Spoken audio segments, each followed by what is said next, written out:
الله أكبر الله أكبر.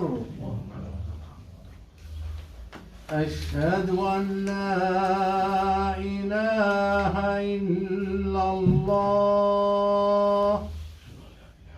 أشهد أن لا إله إلا الله.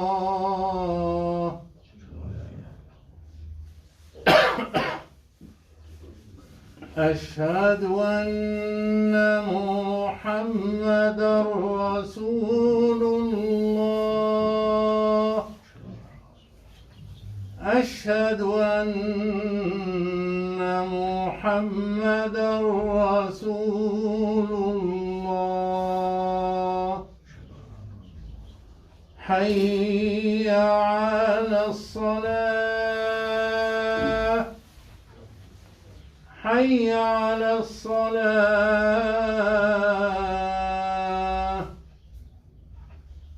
حي على الفلاح. حي على الفلاح.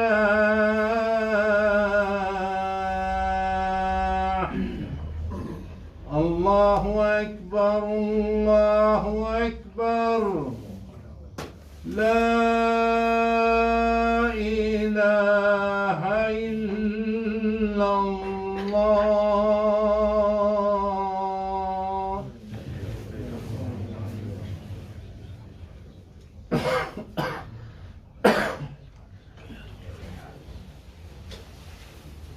إن الحمد لله نحمده ونستعينه ونستهديه ونستغفره ونعوذ به من شرور أنفسنا ومن سيئات أعمالنا.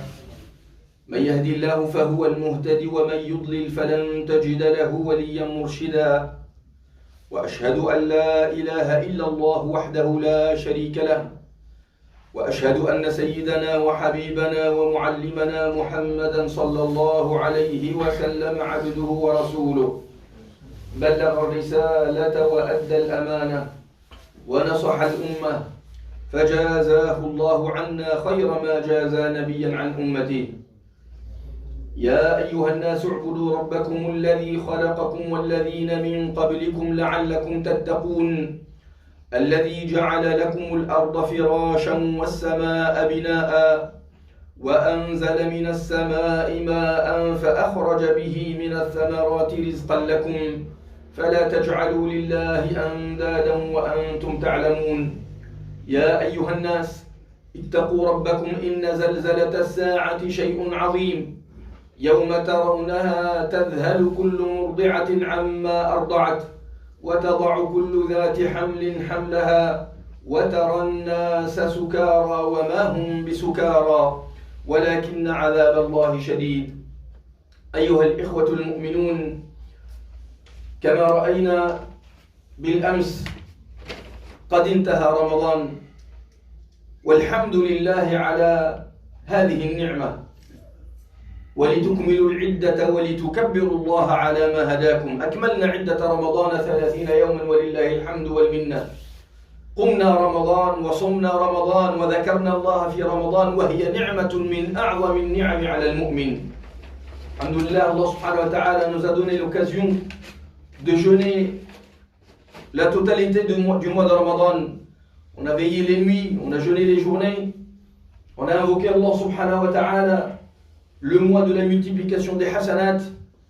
C'est une grande occasion aux croyants et c'est une grande opportunité qu'Allah subhanahu wa ta'ala nous a offert.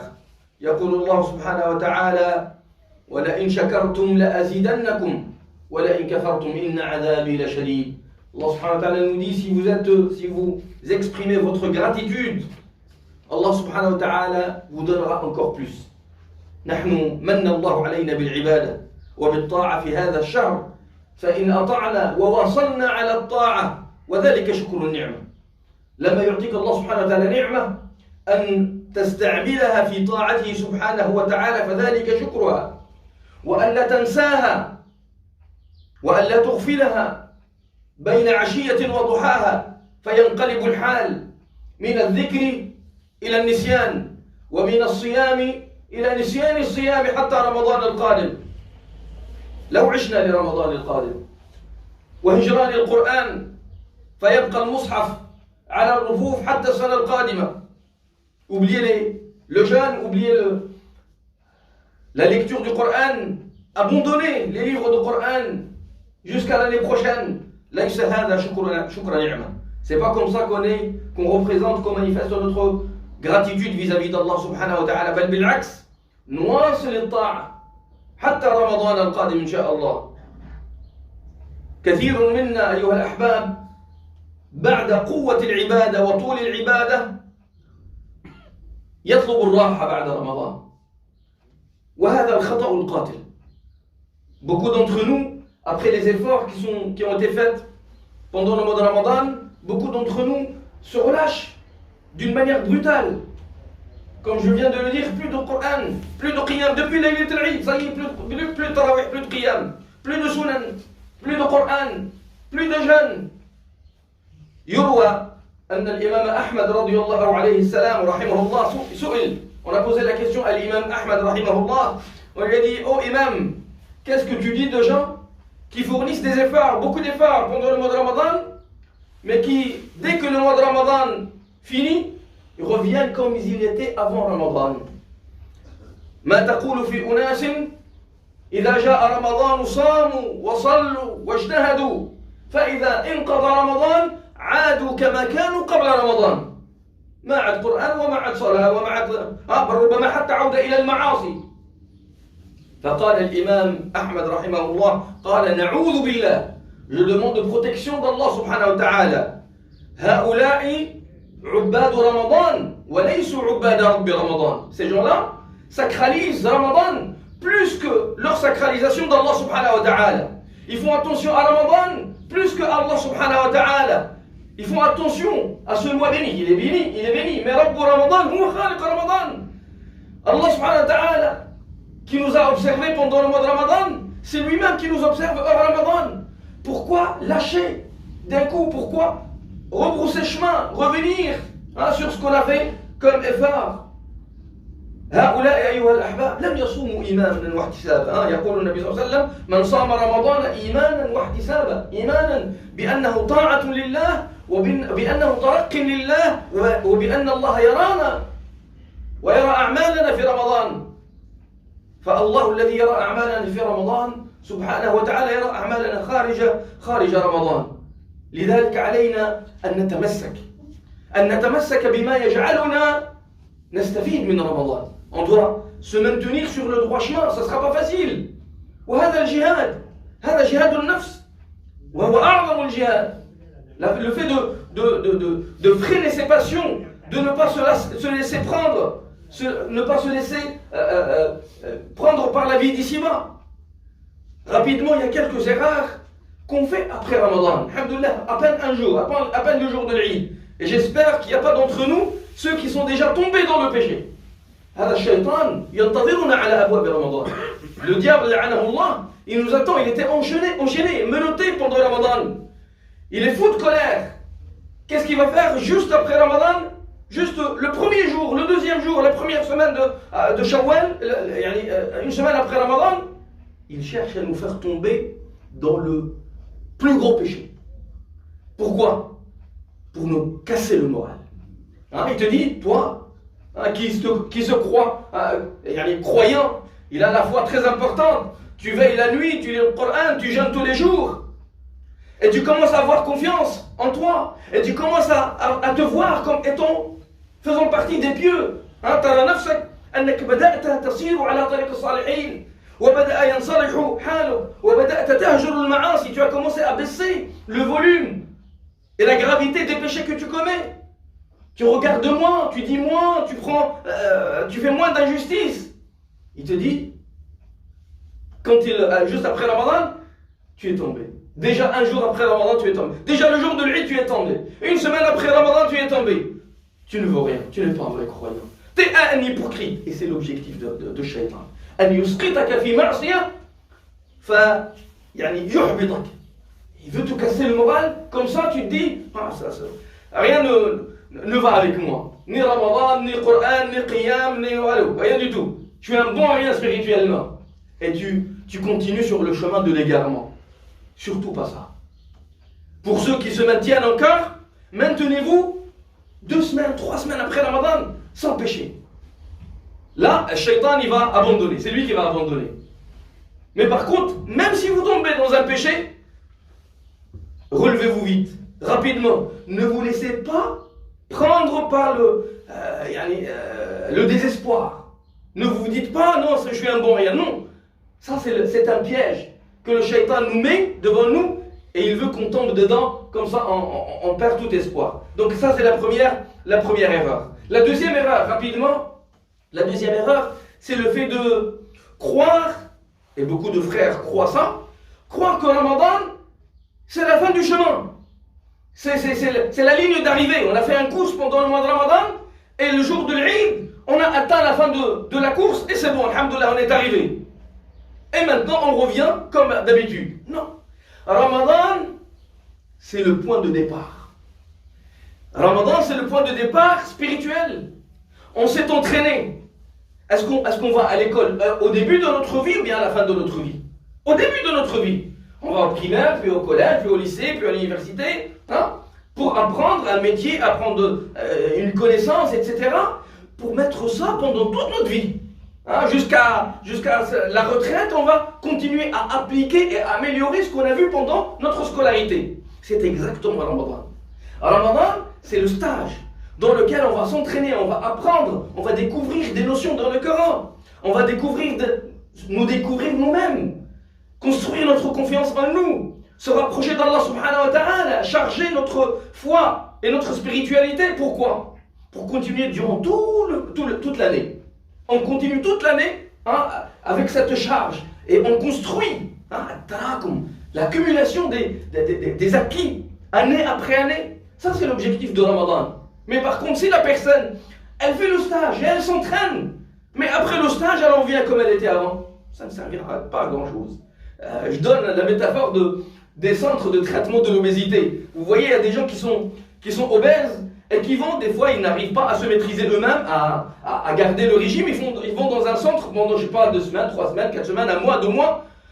Pourquoi ils vont dans ce centre? Pour apprendre de nouvelles habitudes de nutrition, pour savoir qu'est-ce qu'ils mangent, quel rythme à travers lequel ils mangent, quel sport faire, quand est-ce qu'ils font le sport, etc., etc. Ils vont rentrer dans ce centre-là pendant 2 mois, des efforts, et ils construisent de nouvelles habitudes, un nouveau régime alimentaire, ils font du sport, etc. Ces gens-là, en 2 mois, ils perdent du poids. Ils gagnent en ténacité musculaire. Mais après les 2 mois, ils rentrent chez eux. Et ils seront livrés à eux-mêmes.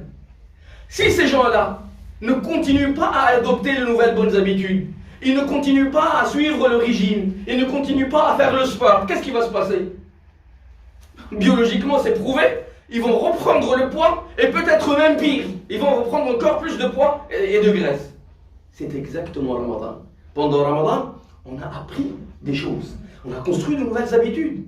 Les gens qui fument, alhamdoulilah, ils sont débarrassés pendant tout le mois de Ramadan de la cigarette, ou bien au moins pendant la journée.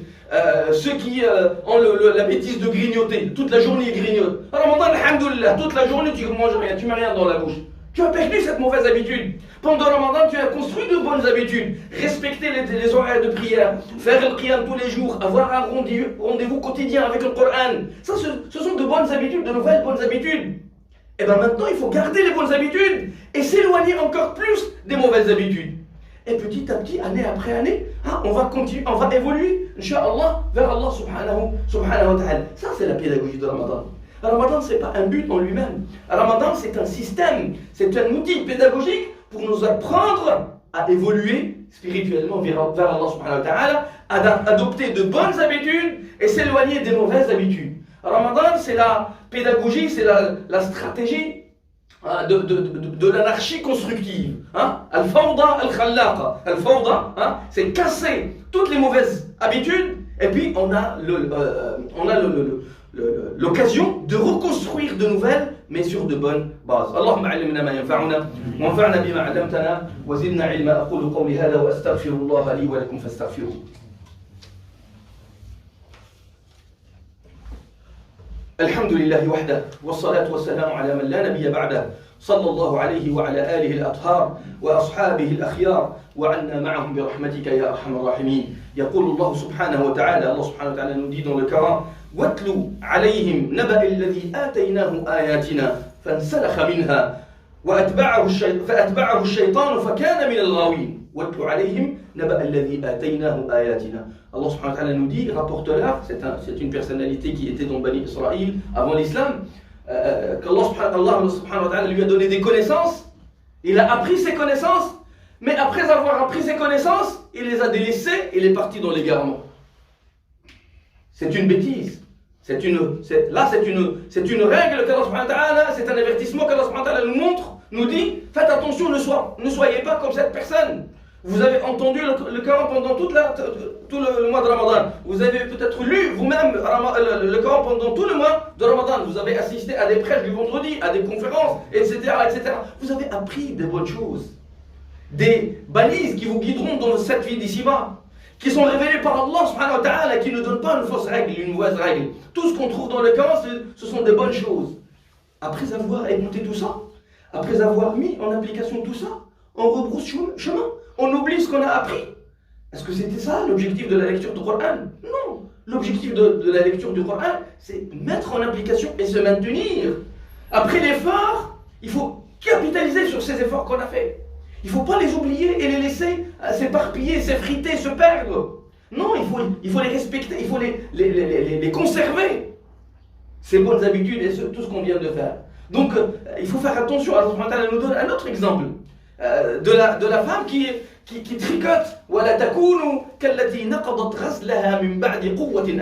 Un deuxième exemple pour la même chose, juste d'une autre manière. La personne, une dame qui tricote, qui tisse un pull ou Allah alam c'est quoi, pendant des semaines, peut-être même des mois, et après avoir presque accompli son œuvre, elle vient à la tête du fil et elle tire.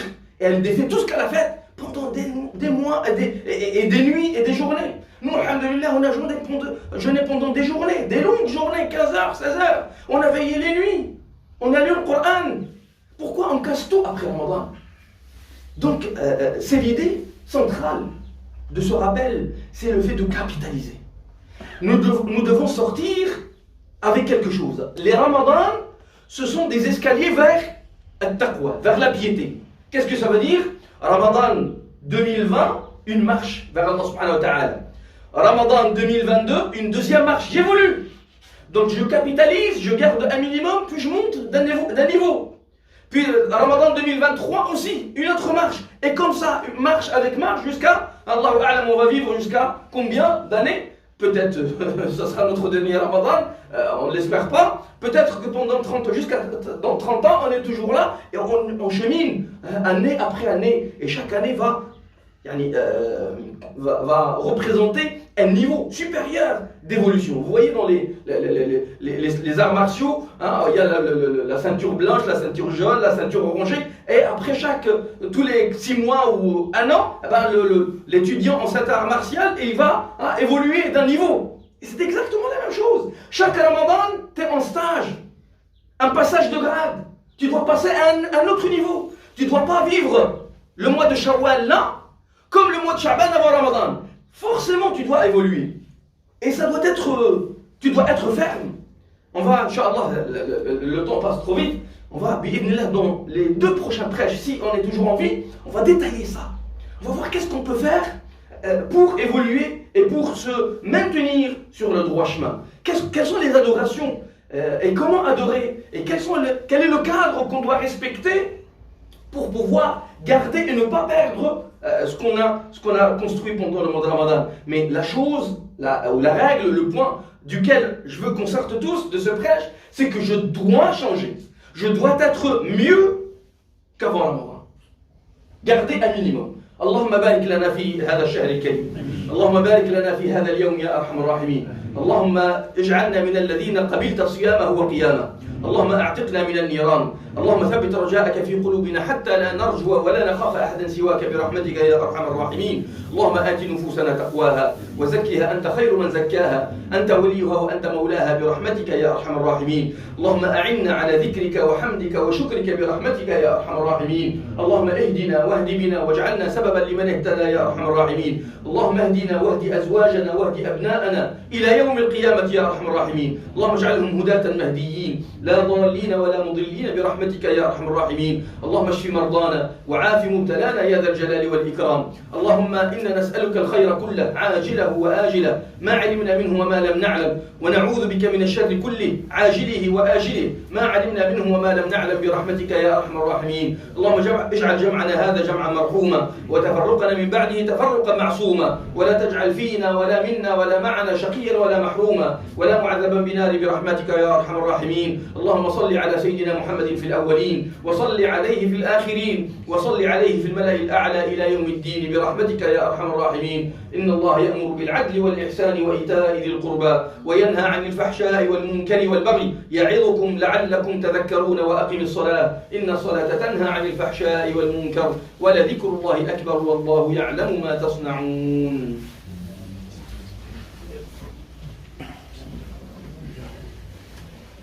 الله أكبر الله أكبر، أشهد أن لا إله إلا الله، أشهد أن محمدا رسول الله. حي على الصلاة حي على الفلاح، قد قامت الصلاة قد قامت الصلاة.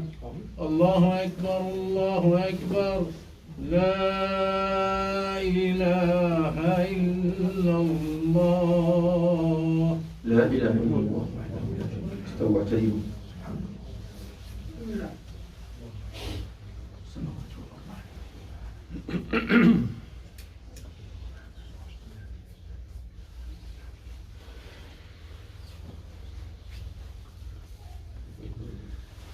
الله أكبر.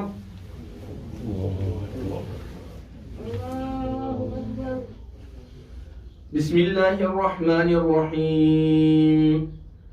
الحمد لله رب العالمين الرحمن الرحيم مالك يوم الدين. إياك نعبد وإياك نستعين. اهدنا الصراط المستقيم، صراط الذين أنعمت عليهم غير المغضوب عليهم ولا الضالين. آمين. بسم الله الرحمن الرحيم. سبح اسم ربك الأعلى الذي خلق فسوى والذي قدر فهدى والذي أخرج المرعى فجعله غثاء أحوى. سنقرئك فلا تنسى إلا ما شاء الله إنه يعلم الجهر وما يخفى. ونيسرك لليسرى فذكر إن نفعت الذكرى. الله أكبر.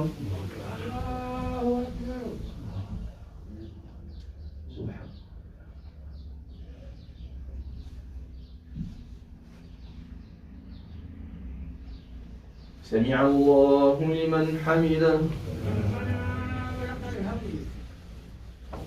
الله أكبر.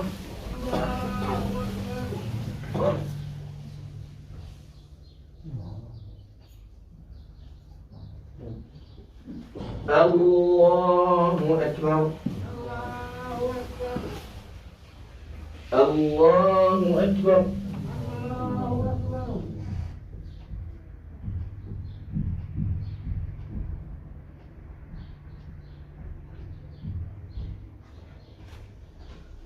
الله أكبر.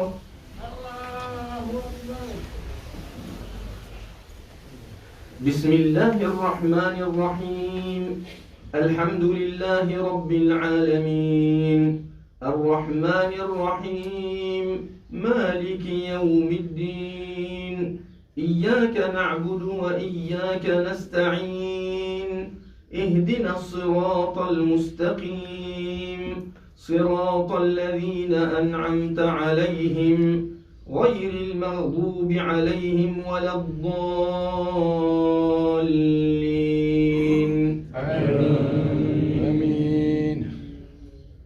سيذكر من يخشى ويتجنبها الأشقى الذي يصلى النار الكبرى ثم لا يموت فيها ولا يحيا قد أفلح من تزكى وذكر اسم ربه فصلى بل تؤثرون الحياة الدنيا والآخرة خير وأبقى إن هذا لفي الصحف الأولى صحف إبراهيم وموسى. الله أكبر.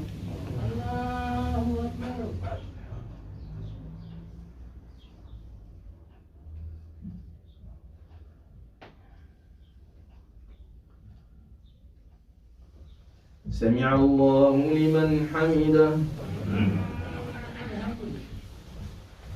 الله أكبر.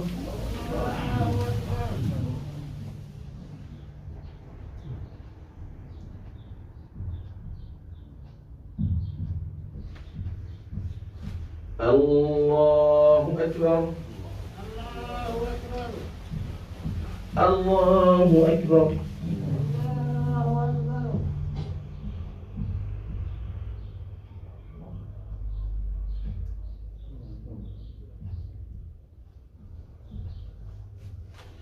الله أكبر.